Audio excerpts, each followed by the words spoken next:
Allah tidak menyia-nyiakan amal kebaikan orang.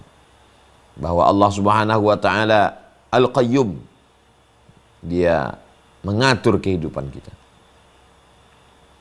Bukan berarti dia setelah menciptakan dibiarkannya aja. Itu bukan Allah. Allahu la ilaha illa huwa Al-Hayyu, dia maha hidup. Al-Qayyum, dia mengatur. Semut yang ada di dalam lubang kayu, cacing-cacing yang ada di dalam lubang tanah, burung-burung yang ada di dahan, semua diatur oleh Allah. Apalagi kita sebagai khalifah manusia, makhluk yang paling mulia. Jadi motivator-motivator, ustadz-ustadz yang memberi semangat itu ekstern dari luar. Tapi yang membangkitkan dari dalam adalah ibadah kita itu. Jadi jangan heran kita kalau melihat ada orang yang sering puasa sunat, yang sering berzikir, yang sering sholat. Ketika dia kena pukulan bertubi-tubi, dia tetap tegar. Kita yang datang menasehati lebih kuat pula tangisan kita lagi dari dia. Kenapa dia bisa tegar? Sesungguhnya dia sudah lama membangun benteng. Dia menggali tanahnya, dia membuat pondasinya, dia memasang batu batanya, dia mengecornya.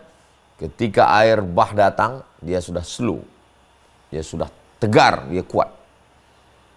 Kapan dia membangun kekuatan itu? Dalam akidah yang kuat, dalam ibadah yang kuat. Itulah kekuatan. Kekuatan untuk menerima apa yang datang dari Allah Subhanahu wa ta'ala. Kenapa ya Allah itu mesti menguji? Mesti ada sakit, mesti ada mati, mesti ada bangkrut, mesti ada susah. Disitulah kualitas manusia. Berapa banyak orang yang hidupnya sezaman dengan Buya Hamka di Indonesia ini? Tahun 1900-an. Yang lahir tahun 1900-an. Antara tahun 1900 dengan sampai 1910. Kenapa yang melejit itu Buya Hamka? Karena pukulan hidup yang luar biasa. Karena pukulan hidup.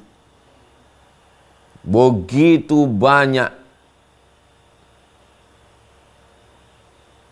manusia.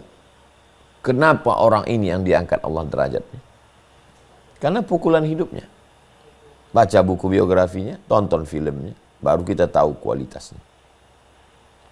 Dari sekian banyak yang ada dalam tanah, kenapa ini yang muncul ke atas? Kenapa ini yang paling mahal? Intan, berlian. Kenapa ini yang paling mahal? Karena proses pembekuan yang sedemikian.